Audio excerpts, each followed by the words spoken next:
Good morning, everyone. Dr. Vicky here speaking to you from the Seeds of Transformation Healing Center in Wareham, Massachusetts. Today is Saturday, July 22nd, and the moon is in Virgo. So today, Venus, the planet of love, the planet of values, the planet of our essential needs, stations retrograde. Venus generally is retrograde around 40 days. I believe it's 42 this time around. Venus retrograde occurs completely and utterly in the sign of Leo. In fact, as it stations retrograde tonight, it happens later tonight, it is at 29 degrees of Leo. In the crosshairs of a yod, the fickle finger of fate, the finger of God, as it were, with Venus standing still, getting pointed at by Pluto in Capricorn. Pluto is death and rebirth. Pluto is power. Capricorn is power. Capricorn is the structures of power. Also large organizational power, such as banks, universities, governments. And Neptune in Pisces, part of the yod configuration. So to say that Venus is highlighted at this time would be an understatement. Venus will go retrograde until September 3rd, when it turns around and starts moving back forward. At that time, it's at about 13 degrees of Leo. So wherever you have 13 to 30 degrees of Leo in your chart, this is the area of your chart where Venus will be going over 3 times. Now remember, 3 is a charm, folks. And so the first time, it's actually gone, it's already started this process. It's been in its pre-retrograde shadow. And when Venus goes retrograde, it's a reevaluation of our values. It's a reevaluation of our relationships. It's a reevaluation of our money, our resources, and also it's a reevaluation of our culture. So it's a powerful energy. It really does change things. Now, the last time Venus was retrograde in Leo was 2015. And if we look at 2015 and we look at where we are now, there was a giant shift and change in the culture. A lot of that was precipitated by Donald Trump coming down the escalator and sort of redefining how we relate to one another, what's important, redefining the culture. Okay? So now, 8 years later, there's a shift and things are going to change again. Now, at the time, we were a little bit, I think, like babes in Toyland, just going, oh, look at this guy. He's just hysterical. Can you believe it? Ha, ha, ha. There's no way. Well, there was a way. There were many ways. And perhaps it was time for us to have that way. Perhaps it was time for us to have that way because there were other things happening. We were moving into, as a country, our Pluto return. A reevaluation of the soul of America.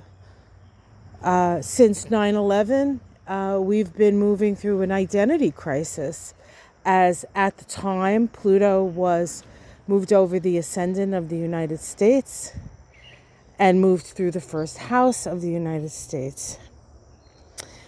Now Pluto is going through the second house of the United States, if you use the Sibley chart.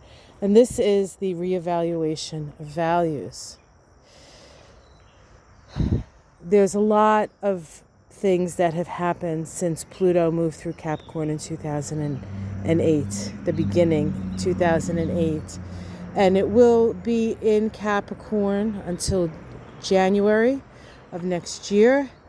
And then for a few months, right around the election of 2024, it's back in Capricorn, but just the last degree. So there are still things that need to be wrapped up here. Pluto in Capricorn is abuse of power. Now, you're saying to yourself, how'd she get from Venus to Pluto in Capricorn? Well, it's all connected. We're all connected.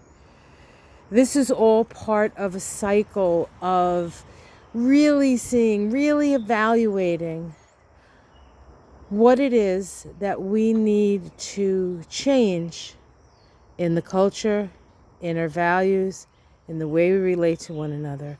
We'll have a lot of help because Pluto in Capricorn is now square the nose of the moon, and the south node is the resolution node to that.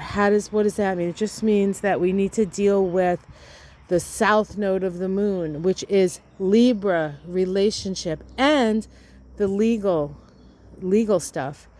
And we have, if you watch Midas Touch, they talk about MAGA meaning making attorneys get attorneys, right? So it's been a boom for the legal, the legal eagles out there.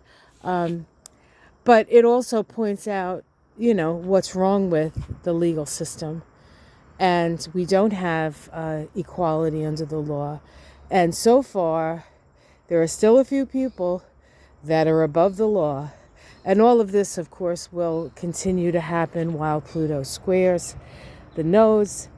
And then with the south node in Libra, it will continue and continue and continue until we move into the next nodal picture. The other thing that's happening today is that the sun is moving into Leo. Oh, the sun is out of Cancer, tired of all this weepy stuff, and moves into the self-expressive sign of Leo. And so the sun is happy and Leo is happy that the sun is there. So it is a time while we're reevaluating all our values, it's a great time for creativity. It is a great time for self-expression. It is a great time for shining your light. Shining your light. So it's changing, it's shifting, it's all going to be different, guys. But as individuals, we have to figure out, what do we want out of life? What do we want our lives to be about? I guess that's even more important than what do we want out of life. Because life is a gift, and how are we going to utilize that gift? And that's the question that gets posed this morning on July 22nd. How are we gonna make the best of the gifts we're given? And how are we going to live in a world that's not crazy, falling apart, and everybody's hurting everybody else and nobody cares? Right? How are we going to change that? Of course, those of us who care and have always cared and have suffered through these last 8 years or so, it's time to change that. And the light is shining, and we will change it. And we will come together, and we will do what needs to be done to make this world a more verdant, loving, magical place. All right, so from the magic of my garden, here with the lilies and the thistle and the hydrangeas, much love, everyone. Thank you for joining me. Namaste.